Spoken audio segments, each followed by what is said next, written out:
Hey there, we'll be back with a new episode for you next week. In the meantime, we're sharing one of our favorites from the archive in case you missed it the first time around. Enjoy! And so I was thinking and looking to those three images, and I thought, okay, you know what? Miles Davis, trumpet player, he reinvented himself several times throughout his career. And for me, he's the kind of ultimate innovator in music. He also gave a platform for many young musicians to join his band and learn and become a coach and give them guidance. For me, Miles Davis was the innovator there. And then if you think about Sarah Vaughan, she's a singer. Well, if somebody can get into your soul by storytelling, then it is Sarah Vaughan. And so for me, that she represents that ultimate storytelling piece. And then Art Blakey is the drummer. And so he is, for me, representing timing and rhythm. And what is more important in innovation than timing? Hi everyone, I'm Amy. I'm Jamie, and this is Clever. Hey, before we get started, could we ask a favor? Could you give us a review and a rating on iTunes? It really helps increase Clever's visibility on Apple Podcasts. And while you're there, we'd love it if you subscribed too. Or you could go to our website for the link to review or to subscribe, or you can do it right from your phone. But don't do it while you're driving. Make sure you pull over. So now on with the show. Today we are talking to Eric Quint, Chief Design Officer of 3M. You all know 3M is the maker of Post-it notes, Scotch tape, and Scotch Blue painter's tape. Also, sandpaper, spray glue, duct tape, safety glasses, dust masks, air filters, water filters, and Scotch-Brite sponges. And these are just a teeny tiny tip of the 3M iceberg. 3M is a science and technology innovation powerhouse that touches all facets of the built world. With 46 technology platforms ranging from adhesives and abrasives to ceramics and nanotechnology, and over 90,000 employees globally, 3M impacts industries like architecture and construction, aerospace, healthcare, transportation, school supplies, safety, and sports and recreation. Yeah, so it's a pretty big deal, right? Yeah. It's everywhere. Anyway, it's also a big deal that as of 2013, they committed to the idea that design thinking is as essential to innovation and customer experience as the technology, research, and science that enables it by creating the position of CDO.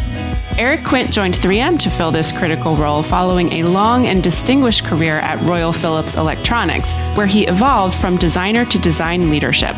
We'll let him fill you in on the details because it's pretty fascinating, so let's talk to Eric.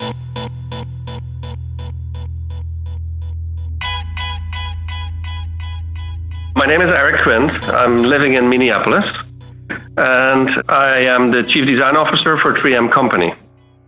And so why this role? Because I'm very passionate about bringing design leadership to another level and drive design excellence for large enterprises, which is, I think, a specialism that has still a long way to go. Yes, I love that is your goal and your passion. And it's so important. Design leadership is such an important role that we don't talk about enough.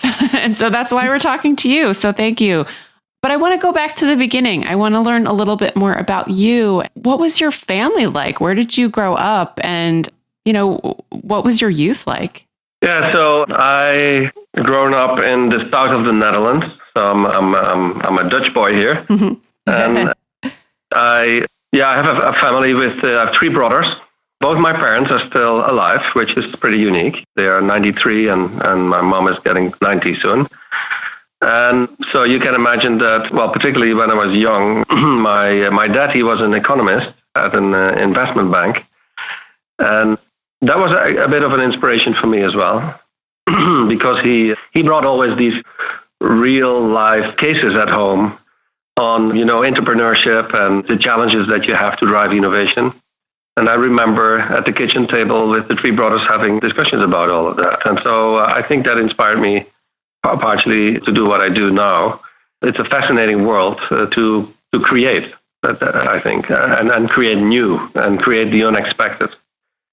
And so the learning from that is that if you get that at the kitchen table, it starts to become a bit a part of your thinking and your DNA. Yeah. And so I still every day have a lot of advantages of all of this, because it reminds me in big complex decision making that I have in my job to go back to the roots. And so that is very helpful. Just a quick side question here. Do you have a kitchen table in your current home that functions in the same way? Well, actually, I have a kitchen table in my home, but also when I created the new design center, I made sure that we have a 10-meter long kitchen table in the design center. So in addition to the kitchen table, how did your creativity start to show up in your youth? How did you start expressing yourself? Yeah, so I think it all starts with what is referred to as curiosity.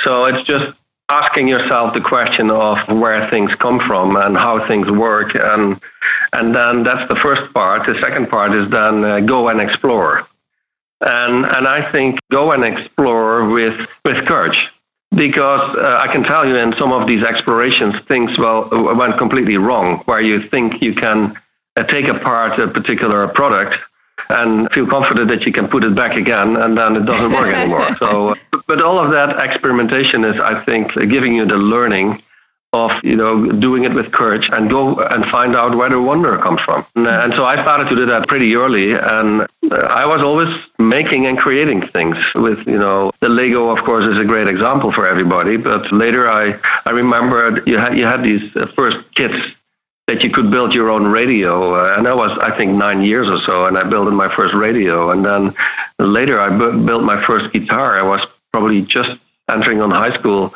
And so I was always creating things. And so I think indeed it is the interest in technology and later in art and music and driven by that curiosity and exploration and doing all of that with courage, I think is what made me a designer. And I do think the Dutch society is very invested in design. I mean, there's a lot of wonderful programs and there's so much exposure all around you there versus other places in the world. And I think it's an incredible experience to grow up somewhere that has such appreciation for design and the arts and invests so much money and so much energy in, exposing youth to design. I think it comes down also to having a vision about that. Mm-hmm. And I think the country has a vision about it. And so if I look to it, and I traveled a lot around the world, then there's only a few countries, like, for instance, Singapore as well, that have a vision about how to drive society and innovation. And so for me, it comes down to aligning what you do in your departments of economic affairs, education, and culture and art. And I think that is what the Dutch were doing, I think maybe already 20, 30 years ago. And so you see the results where they have great designers, architects, musicians, fashion designers. Well, it's all in the I would not say only creative economy, of course it is, but also driving innovation. I think it is a recipe for driving innovation. Yeah, I absolutely agree. And then you ended up going to Design Academy Eindhoven, which is an excellent design school. So many great designers have come out of that program, and you got a degree in mechanical or industrial designs. What was college like for you? Yeah, so actually, to be precise, I have a degree in mechanical and industrial engineering. And so I'm an engineer of origin. And later I did the industrial design course at the Design Academy. Oh, okay. And so this was a bit driven by me being at college. And I had no clue what to do. I had to make a choice. And then I was in music, I was in art, I was in technology, which was all nice things. And so I started to realize that maybe it's better not to make my profession from my most passionate hobby, which is music. And so I started to look for a job and a profession that was merging the technology and the art side, which brought me to industrial design. And so I started first to do the serious part of all of this, and that is the mechanical engineering. And then later I had some struggle in, fulfilling that course, and I was interested in industrial engineering, which is more about designing organizations. And so that I learned a lot, and I use a lot nowadays as well. And then I went to the Academy of Art or the Academy in Eindhoven and did the course Industrial Design, which I loved. And I was able to do it in a very short time because of all my artwork that I did before and my mechanical engineering. So I was able to do it in 3.5 years instead of 5 years. And yeah, I liked it very much because finally I could be say, in the field that I always dreamed of, and that was being that creator and that designer. And I remember that it felt like almost no effort to be in that college time. Whilst doing that mechanical engineering, that was a lot of hard work and effort. And although the number of hours that we were making as students in design were probably 2 times as much as we were doing in mechanical engineering, because design never stops. Mm-hmm. And so that the effort was a lot, but it didn't felt like that. And so that gave me a good feeling and a confirmation that is probably what I really like to do. And so I finished the academy, and then I started to look for work. So after school, what kind of work were you looking for, and what did you end up doing? Well, yeah, that's interesting. If you do the academy in Eindhoven, and nowadays in many colleges, you have a kind of an exhibition where you present your work, and not only for the graduation show, but also as an exhibition that's a week up and running. And so I got interest of 3 different companies that were interested to offer me a job. And so one of them was Royal Philips Electronics at that time. Mm-hmm. And I never had any idea to work at a larger enterprise. I always thought you get lost in a large enterprise as a young designer. Yeah, there is that impression. I was thinking, okay, well, Philips was one of them that offered me a job, and then I had an office furniture company and a garden furniture company, because one of my graduation projects was about office furniture. Mm-hmm. And yeah, I was talking with all of them, and in the end, I thought, maybe it is a good idea to offer that, great pool of talent of Philips, because that design department there and that function was already up and running since 1925 when it started. And when I would agree to start a job, I would join a team of probably 120 people that time, mm-hmm. that were from all over the world, designers that would give me a kind of a base for experimentation that would give me a lot of learning. And so I decided, because of all of that, because of the potential, to join the company and started my first job there. Well, and you started your first job there, but you spent 20 years there or more, as I understand, in many different roles and capacities. I'm really interested in what that path was like and how you went from being a designer to in design leadership. Yeah, so starting in a job that you never expected, I also stayed longer than I ever expected because, every 4 or 5 years I get impatient and I think, okay, what next? And so you think, okay, I start a job for a couple of years and then we move on. And then, but then you start to explore the enormous possibility of such an enterprise in terms of different markets to work for, different consumers, regional, so global reach. So there's so much to learn that after 5 years, I started first as a designer for business to business, so to do electron microscopy and test and measurement equipment and healthcare. And yeah, that was amazing to learn what it is and how many stakeholders are involved in a discussion of making a good design for a business-to-business environment. Mm-hmm. That gave me interest also to explore a lot of new things. I remember I got the opportunity to explore computer-aided design, which was at that time not up and running. And so I was making my first designs on the computer and handing over files to the engineers and the model makers and the mold makers to do all the fabrication of it. And so that were all new areas in user interface design and interaction design.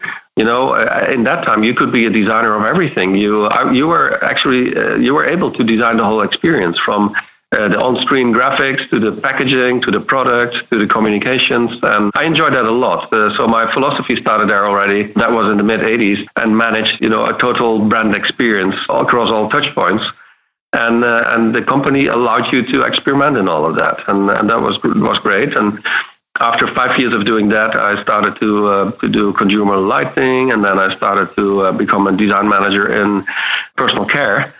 And I remember that somebody asked me the other day, so what did you do to get you on your career and where you are now? And I said, I have no idea. I just enjoyed I enjoyed. So the question was as if it was a planned process, very carefully planned. And I'm an opportunist, and I go with progress, and so I jump on opportunities that I feel happy about, and so I jumped on all of these opportunities. And my answer was actually half of the roles that I got, I created myself.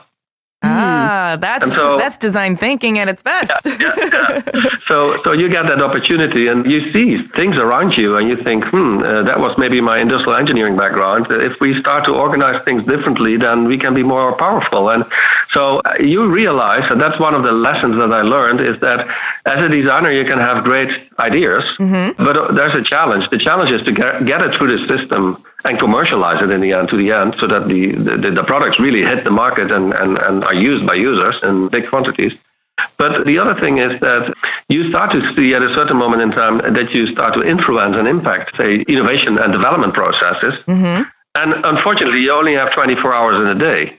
So in order to amplify that impact and influence, you have to start to think differently about your role. And so that's where leadership automatically came in, because you start to ask for another person next to you, and then you have suddenly a year later 4 people working for you, and then before you know, you got 100 people working for you, and so that's how. So the mechanism is not career so much that is driving it, but it is more impact and influence. And what are the mechanisms that you can use to collaborate in teams to amplify the impact that you can have? And so that brought me to leadership roles. And so from there, I did many different leadership roles and global leadership roles. So. I'm so happy to hear you break it down like that for us. I do think that once you start to, as a designer, once you start to take everything apart and tinker with it, you can't help but want to affect the system itself. And then once you figure out how to tinker with the system, then you start to understand that the system exists in an even bigger system, and that's the system you mentioned of innovation and development. And as one person, you start to have to amplify that, and that makes perfect sense. And your trajectory to leadership seems so clear now. But I still want to wrap my head around. So in 2013, you joined 3M as Chief Design Officer, and I'm a huge 3M nerd. Like, I get very excited about space age polymers and nanotechnology and and all of this stuff. I've actually visited the campus, and it's definitely my most geek-tastic day ever. I loved it. But it's an enormous role. I mean, 3M is a huge company, and I wonder if you can help us, like in layman's terms, help us wrap our heads around just what that means for an innovation powerhouse like 3M. What does a Chief Design Officer do? Yeah, so if you look to how my role is defined, then it's in fact driving design and creativity for the company globally, and make sure that we manage multidisciplinary teams and strengthen our innovation and brand experiences around the world. Well, that's one sentence. And that's a huge task in a company that is, more than 90,000 people, 70 countries, 5 business groups, 24 divisions, and then they have 46 technology platforms. But luckily, there's one common link here, and that is the one curious culture that the company has. And so that brings me back to my youth again, where I feel that connection going on. And so if you think about all of that and all these high complex tasks, it is actually the challenge is to bring it back to simple things. And so what I did when I came on board, I realized that this is a heavy science technology company. And so one side of the brain is overdeveloped. And there's me and the designers come in and bring the other side of the brain and try to get a collaboration going and bring new thinking.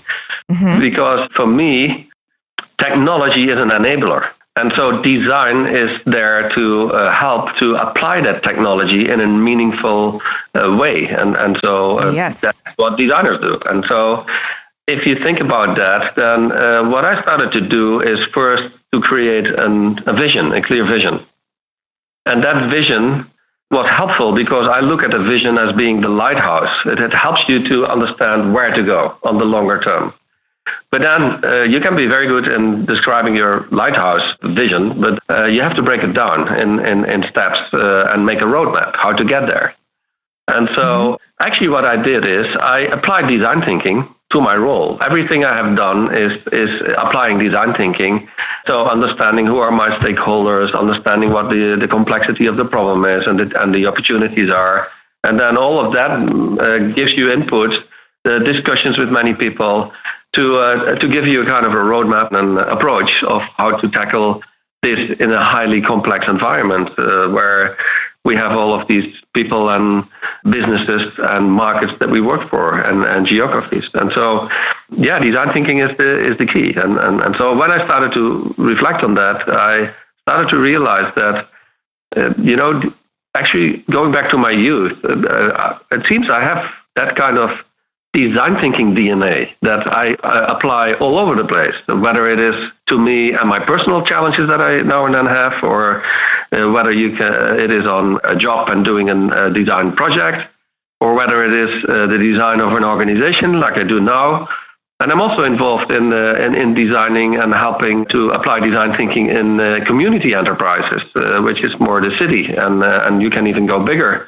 I posted once a question as like who will be the next and the first chief design officer on country level, which is a minister probably somewhere. But I think that kind of thinking is, I think, valuable in many different places, non-profit, profit, community. But it is also, you can scale it up from very close to yourself on personal level to very big world topics. Definitely. And since you've been with 3M, you've done quite a bit. You oversaw the implementation of a new corporate identity. And now 3M has a brand new design center, which I hear is very exciting and awesome. And we'd love to come visit. So thank you. I would love to hear about what you're focused on now. But actually, before we do that, can you just talk a little bit about the new corporate identity and the design center and how you were involved in that, and then tell us a little bit more about what you're doing now? Yeah, so if you think about me being in that role, I see a lot of challenge with many other leaders in putting design on the agenda in an appropriate way. And so I use what I refer to as the 3 A's, which is the A of awareness, appreciation, and ambassador. So you can have an expectation that you have, and you want to create, of course, excitement with your colleagues across the organization. But, you cannot expect them being an ambassador if they do not appreciate what you do.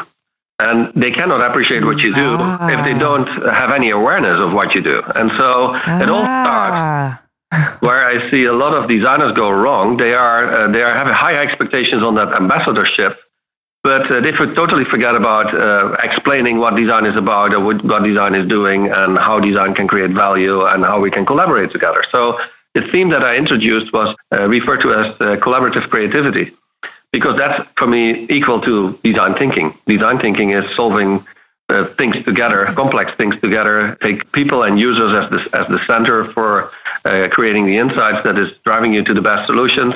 And you run it in a very creative way. And of course, you use a lot of Post-it notes by doing all of that. Well, I'm sure those are very abundant in your office. Yeah, they are.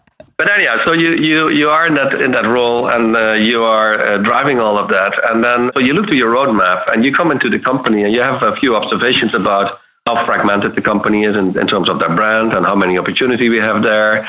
And so all these things that I have done so far are all things that are contributing to the longer vision.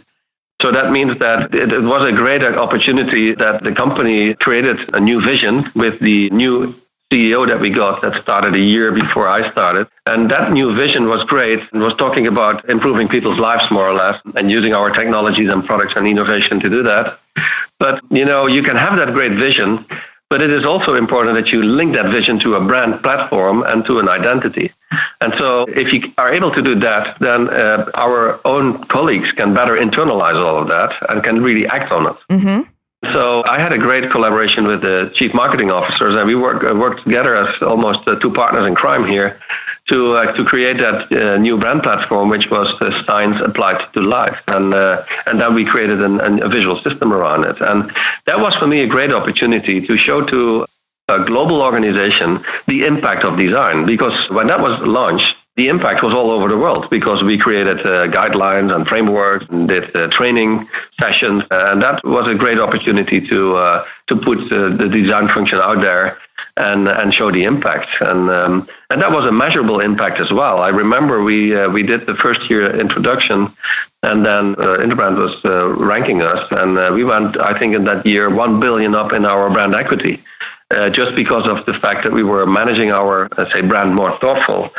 And they wrote a great article about it because we were then the one of the top 10 risers in the ranking. And so they were writing a story about that and said, hey, what all of these great companies have in mind, the top 10 on the list, as well as the ones that are rising so fast, is that they put design at the center of their strategy. And it is not about design as aesthetics, but it is design as a strategy. Yeah. And so I'm big on that. It is not on the aesthetics. Designers, that's implicit. Get over it. We can make beautiful things, but it's all about the strategy. Yes. So what and how can we strategize design to create the best value for our customers as well as for us as a company as well. And so we were in that kind of momentum. And then we were growing the team because when I came on board, we had maybe 20, 25 people, and we have now 140 people, and they needed to have a place. And so I was talking to the company and say, hey, scientists need laboratories, and administrative people need offices, but designers need a design house, a studio. And so I started to work with an architect and actually started to design the design center ourselves. And this is actually a design center made for our designers and made by our designers under my direction, and to have that collaborative creative space that we can use to do the job that we need to do. And so that design center was opened in 2016. Halfway the year, and it took us 9 months to build. And it became a kind of a new standard for working and also interior experience for the company. And so the rest of the building is now remodeled as well. And a lot of I can tell you, the long kitchen table shows up in every floor now. And so I love it. So that's they liked it so much, they asked me to do all of the interior design. And I said, well, you know what? I'm not the chief interior designer here. I'm the chief design officer. But I'm happy if the work that we have done is inspiring you guys to do what we need to do. So this is a bit of the projects that we're doing, and my focus now is a lot on scaling our global team. So last year we opened a design studio in Tokyo. We're opening now one soon in India, and later the year in China. So we are expanding the team dramatically, and that is also to work together with our strategy colleagues, business colleagues, and marketing colleagues to even make better products, prepare ourselves for the future. So that's a very exciting journey, and it's very much appreciated because, again, I'm driven by progress, and so if you look over your shoulder and you see the progress that we have made, then that is very rewarding. You must be addicted to being at the front edge of progress. Well, I am. Yeah. I don't know why, because it's painful now and then as well. Yes. Because you have all of these, yet another great idea, or not, but at least you dive into it.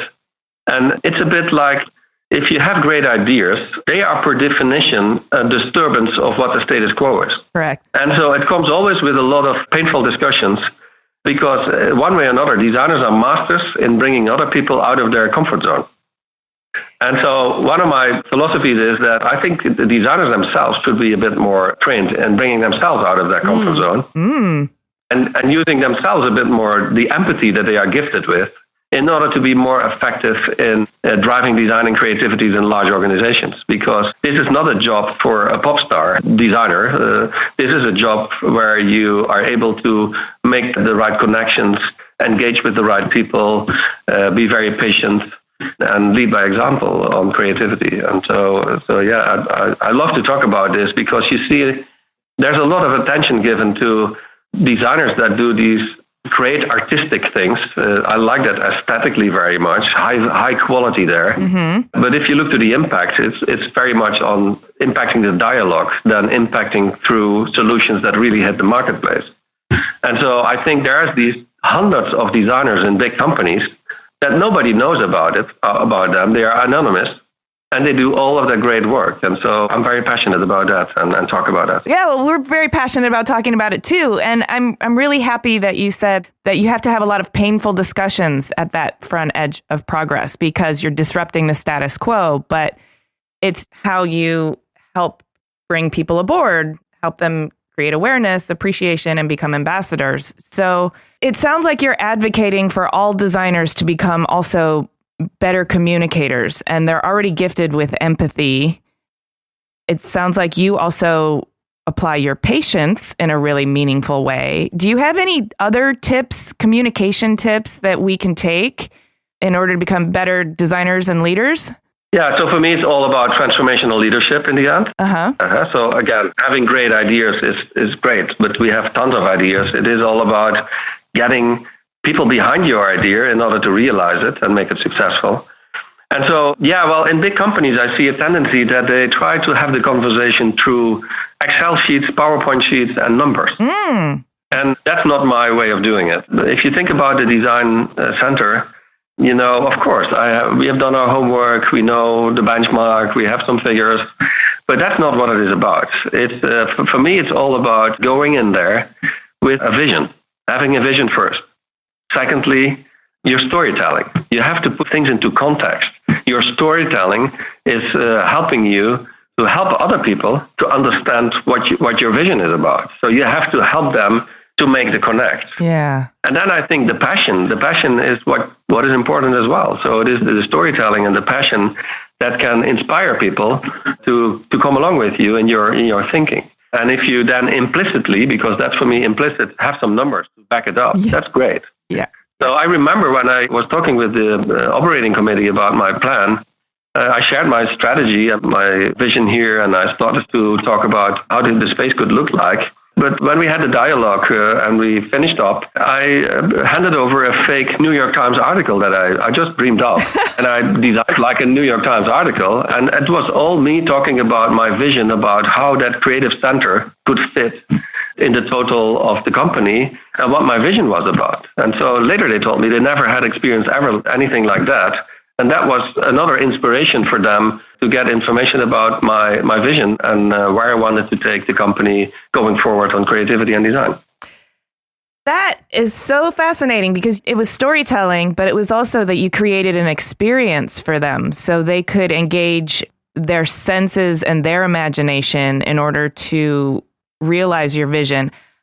I also love that you said passion because I'm a firm believer that passion can't really be faked and it's totally contagious. It's more contagious than almost anything. And if you're able to communicate your vision with passion, and I don't mean theatrics, I just mean with that internal authentic flame burning, then people are more inclined to listen and more inclined to feel your passion. It's an intangible.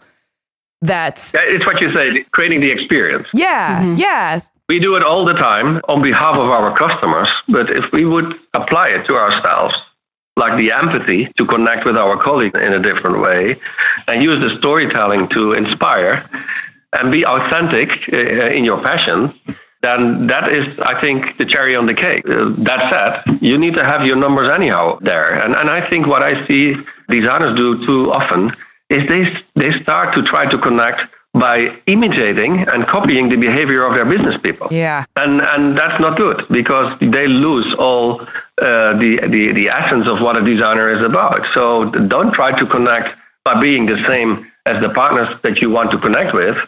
Try to be authentic, try to be solid on what a designer is about and what not, and then bring it with passion and inspiration and the good storytelling. You make it sound so easy. Yeah. Well, I practiced a couple of years. So. I kind of want to learn a little bit more about you. I mean, you do so much at work, but you're a creative person and you've always been an appreciator of the arts and of music, but you're also a musician. So I would love to know more about what do you love about music and how does it stimulate you, not only creatively, but just how does it feed your soul as a human? Well, there's a few, dimensions to music that are amazing, I think. We talk in design so much about creating ultimate experiences, brand experiences.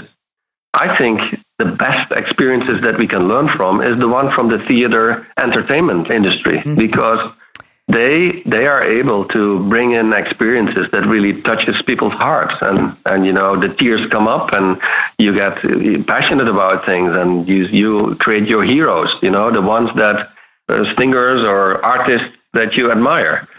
And I think that's what the inspiration is for me from the entertainment industry, but particularly music.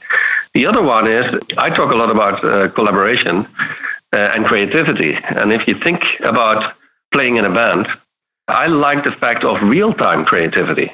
In design, we don't have enough real-time creativity. So this is where I like the improvisation. And I think improvisation is a great way to educate yourself and train yourself. And so it's your gymnastics of creativity on the spot. Yeah. In a band, if you're on the stage, you have to listen to each other and have the empathy. You have to have anticipating the interaction that is going on with the audience and amongst the band members. And you have that, if it is about jazz, it is about the improvisation where you have to be creative on the spot. And so I love all of that. So real-time creativity is my gymnastics for the creativity that I apply into my job. And it is the ultimate experience. When I did the interior for my office, I had an opportunity to go into the art collection of 3M. So they have a huge art collection. And so they allow me to go in there and select it for the studio, which is a 40,000 square foot studio, a lot of pieces of art. Beautiful.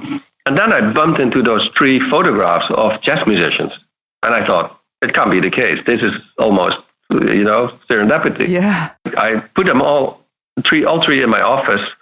And then I had a kind of a reflection there. And the 3 photos are from Miles Davis, Sarah Vaughan, and Art Blakey. And so I was thinking and looking to those 3 images, and I thought, okay, you know what?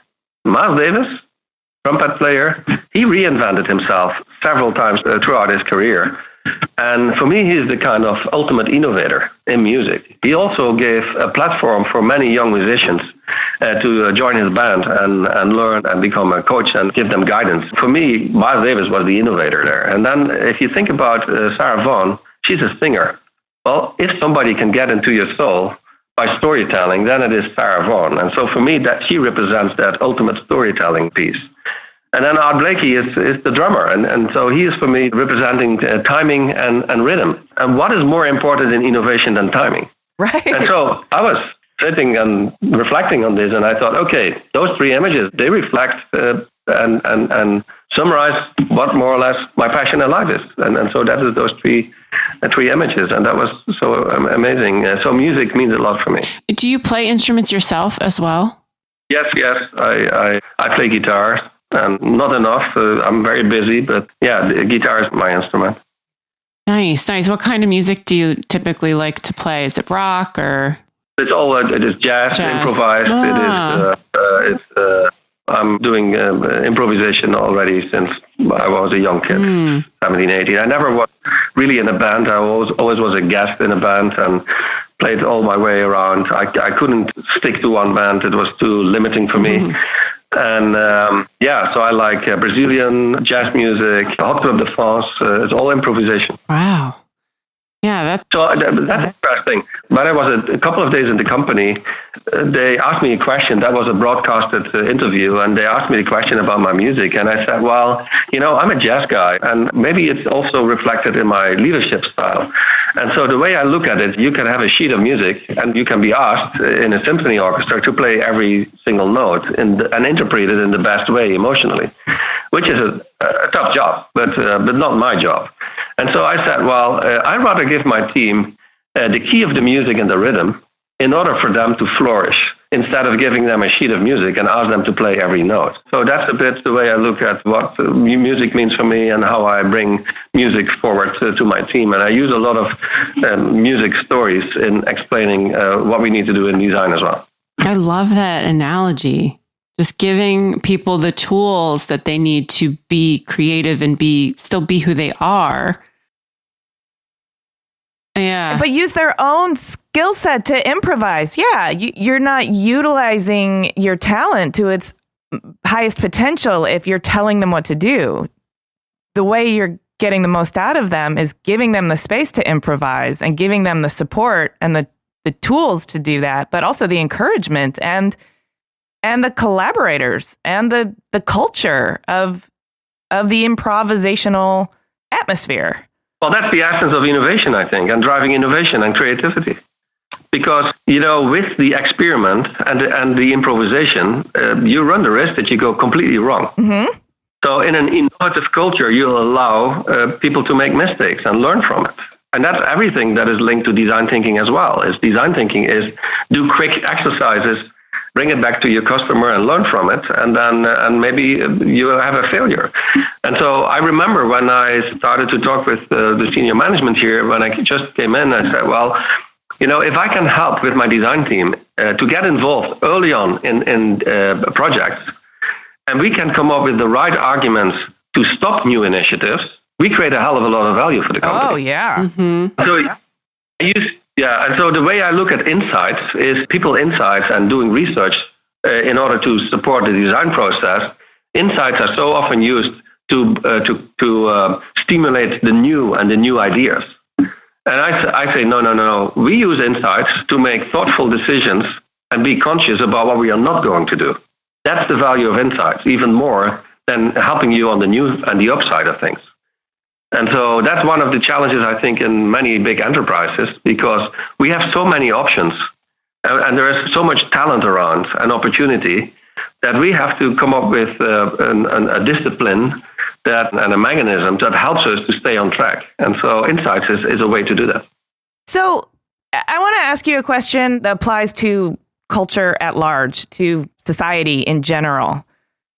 Since you have demonstrated and illustrated so clearly how design thinking can impact every stage, how can we as a society use design thinking to encourage more inclusivity in the pipeline of future design leadership? So not necessarily at 3M, but just in the culture at large. You can imagine if you have been through a lot of different roles and end up at a large role that I have now, then you start to think about what next in terms of where are the next leaders in design and how can we help them to become even better in a society that is getting more complex even. Mm-hmm. Managing that complexity and helping young people to share your experiences is one of my motivators to do a lot of keynote speeches and publicizing about things, because I think it is so enormous important that we start to prepare the next generation of design leaders to do even a bigger job than what we have been able to do. Mm-hmm. And so I do a lot of that work in my work to the Design Management Institute, but also in society, having a dialogue on how design can be linked to a community enterprise. I was talking before on the projects we do with the city of Minneapolis, where I remember with the director of arts and creative economy, I was once giving a keynote on driving creativity and design in a business enterprise, like I do, in comparison to a community enterprise. And then you see that the dynamics on community level is completely different, because decision-making there is driven by politics and by tax investment. And so it's another mechanism, but the principles are pretty similar. Mm-hmm. I'm a strong believer that, if the audience for a company is customers, an audience for a city or a country is citizens. And by coincidence, they're all the same people, because those people, they use products as well. And so customers are citizens, true. and the other way around. Yes. And so what you see is that I think you can use the principles of design thinking and design leadership and in all of these circumstances to make a better world in the end. So speaking of a better world in the end, just hypothetically speaking, I want to just kind of fantasize with you for a second, because you do have such a magical brain. If you were to take your wildest idealism and focus it like a magic laser beam onto a single issue that's affecting the world, what one thing would you solve so that future generations just don't even have to deal with it? Yeah, that's a difficult one, but I would refer to scarce sources like water and air and food and energy. So if you think about circular economy and sustainability, these are all big topics. And so I think if designers can help to be more thoughtful in using or reusing our sources, that would be great. And I think that is one of the major tasks of future designers and young designers. I think you see a lot of passion with young designers about that as well, because they are pretty aware of all of this. Mm-hmm. And so there's not unlimited availability of all of that. And so I think that would be great if designers can contribute to that. The other thing is, I think if you think about how to contribute to it, another passion I have is diversity and inclusion. Mm-hmm. So the only way to be effective is, in my opinion, to be inclusive. And so make sure that if you work on these big world challenges, that we do it in an inclusive way and with a lot of diversity thinking in there, so that we make sure that we're not getting too limited on our solutions, but start to think big in getting the solutions tackled in the right way. Because it's not the real solutions we are not going to solve in little single corners around the world. These challenges ask for community and multicultural approaches that hopefully give the right answers. You're going to have to build a kitchen table that's like 60 miles long. Probably, yeah. Food connect. So that's always a great way to connect with people. Yeah, absolutely. I'm interested to know what's coming up that you're really excited about that you can actually talk about. Yeah, I'm very excited about one project, which is a big project, and that is what I call our innovation centers.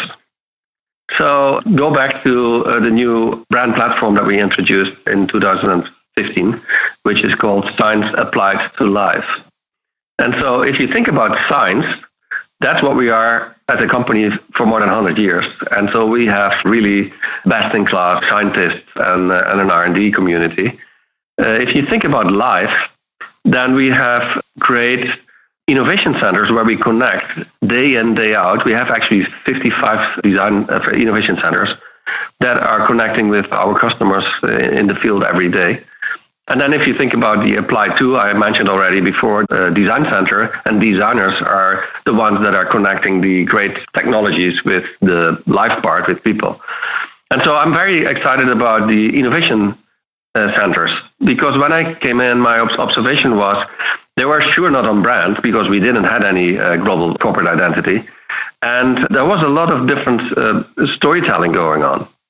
And so I started a project where I came up with an idea where I said, well, maybe it should be less sharing the scale of our things that are our products, and focus more on the scale of our thinking, because we have 91,000 bright minds in the company, and they can help our customers and our consumers to do a better job and improve things. And so we are going to open soon, at the end of this month, a new customer innovation center that is based on that new principle, and is a great space where we can bring 3M to the world and the world to 3M in order to have the dialogue about how we can collaborate and improve lives around the world. And so that concept is a blueprint for many of them to follow. And I always said, if you are a global company, let's make sure that we tell our story in a consistent and a high quality way. And so that innovation center for me is a representation of a new way talking about our company, where we do not start with the technologies. Again, these are the enablers. It starts with the mega trends and the world challenges that we have and the challenges of our customers that we have, in order then to collaborate and use all of that brain power and the solutions that we have to progress. And so I'm very excited about that project. So these innovation centers are open to the trade, to the public, for inter-collaboration? Yeah. So how can I go? I need to go. Yeah, how do I get there? I can always arrange something for you guys, but yeah. So the idea is that we engage with our customers, and I don't know. The 3M is a 85% B2B company, so we deliver great technology solutions for for customers that have then a consumer base in automotive or mobile telephony or in healthcare, industrial, in many different segments. And so they are welcome in visiting us. And the idea is then that after the tour, we have great conversations with them to listen in to what keeps them awake at night and how we can help them with all of the knowledge that we have. We also, of course, open it up for educational institutes and not for the public per se, because that would be not very manageable. But yeah, we try to also use these innovation centers to drive diversity in STEM and to get school kids over in order to make them enthusiastic about what technology and science is about, and for them to learn what you can do with that. I don't know whether you realize there's a saying about 3M that within a radius of 10 feet in the developed world, you always will touch a 3M technology. Oh, I believe it. I believe it. Oh, yeah. Oh, and I wish I had been able to go to an innovation center as a kid. And I wish I had gone to space camp, but that's another issue. I like that. But I have to tell you a personal story, and I know you have to go, so I'll make it really fast. But I was, as a maker and a manufacturer, I was in a position where I was inventing a new piece of furniture with HDPE, which is high density polyethylene, and low density polyethylene. They're both polyolefins. They're, designed to be very friction reducing, and therefore they're self lubricating and adhesive resistant. But I needed to glue them. And I was able to find an adhesive rep from 3M. And of course, you guys have an adhesive just for polyolefins. And it was such a structural bond that I was able to fold low density polyethylene into a chair bucket and glue it together. And it's so exciting. Yeah, it is. Well, it is indeed all of these solutions. If it works, you don't talk about it anymore. You take it as a given. But behind all of that, there's a lot of scientific and invention time and exploration going into it. And I think that's the power of what 3M is about. For every challenge, one way or another, we can bring the right people together. And we have over 46 technology platforms that we can tap into. Yeah, across all of these industries, we have so many great solutions.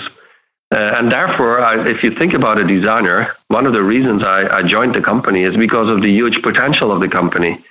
And if you think about that, we work for so many different countries, 70. We work for more than 24 divisions that are all different industry categories. And then we have those 46 technology platforms. This is like Walt Disney for designers, because endless exploration and journeys and adventure. And so that's a great place to be in. I absolutely agree with you. It's like Walt Disney for designers. And if you install a webcam in those innovation centers, I won't be able to do anything else. I'll just That sounds like a great idea. I'll watch it all day long. It'll be better than like Puppy Cam. Can you tell our listeners where they can learn more about you personally and about the work you're doing at 3M on the web and social media? Yes, of course, we have our company channels on Instagram, Facebook, and Twitter. So that's on 3M company level. And then on design, we have our website, that is 3m.com/design.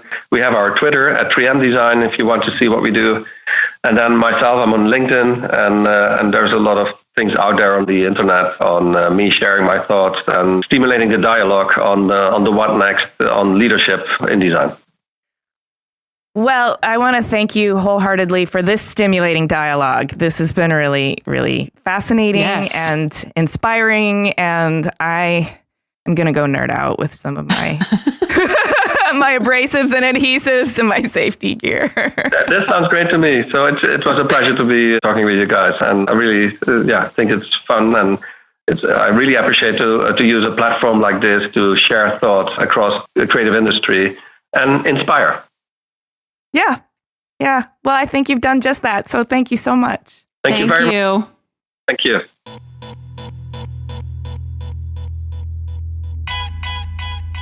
Holy fuck, Jamie. I'm sorry. I'm totally spazzing out right now. Oh my God. It's like I met my idol.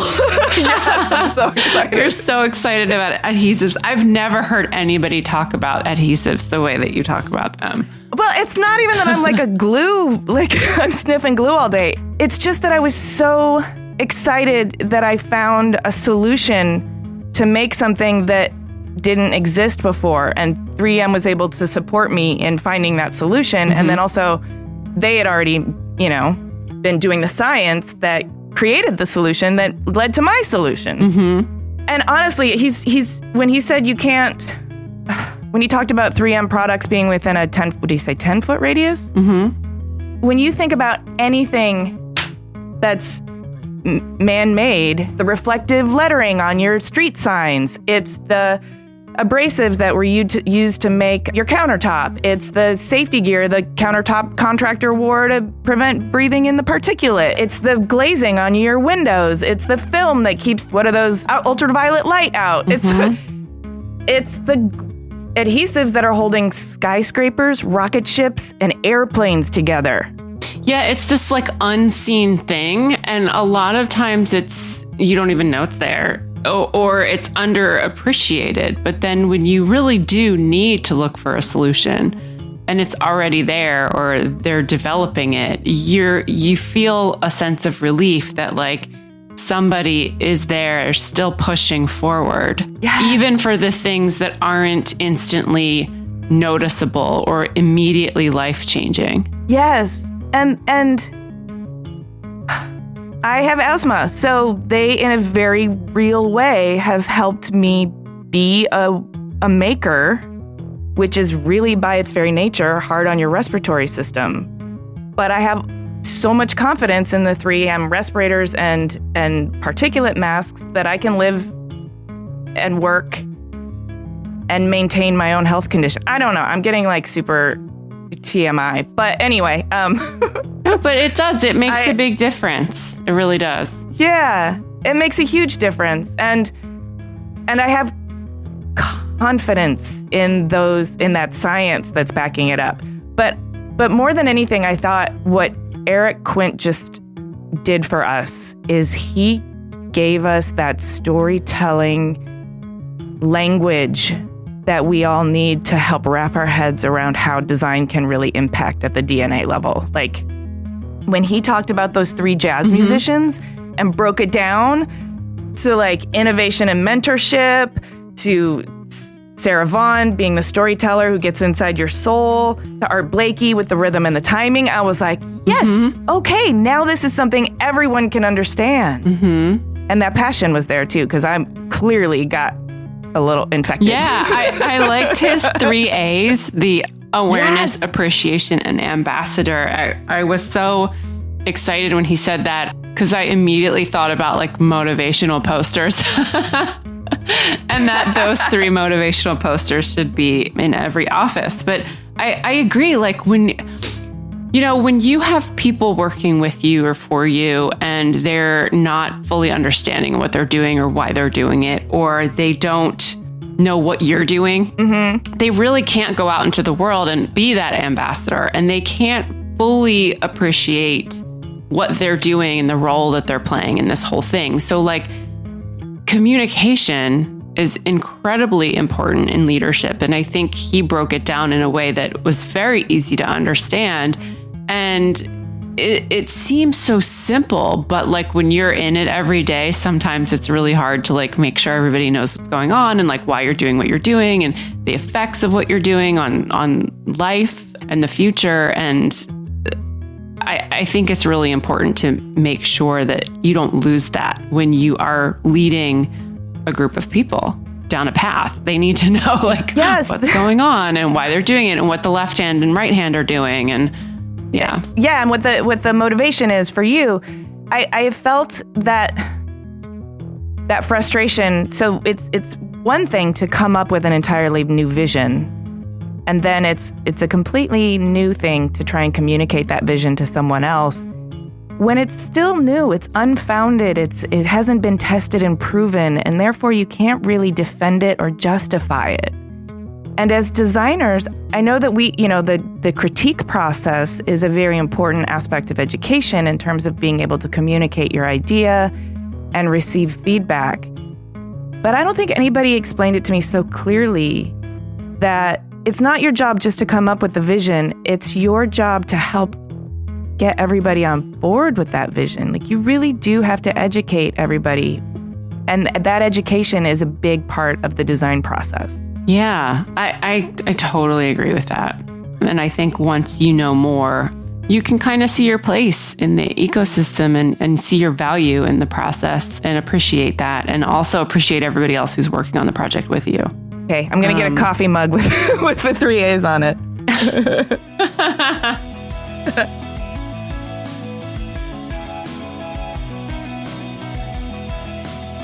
All right. Thank you so much for listening, you guys. And again, please subscribe to us on Apple Podcasts or wherever you get your podcasts. And go to cleverpodcast.com to sign up for our newsletter, read the show notes, and find out more about Eric's work. You can also connect with us on Twitter, Instagram, and Facebook at Clever Podcast. We always love hearing from you guys. This episode of Clever was edited by Ty Navarez and Alex Perez with music by L1011.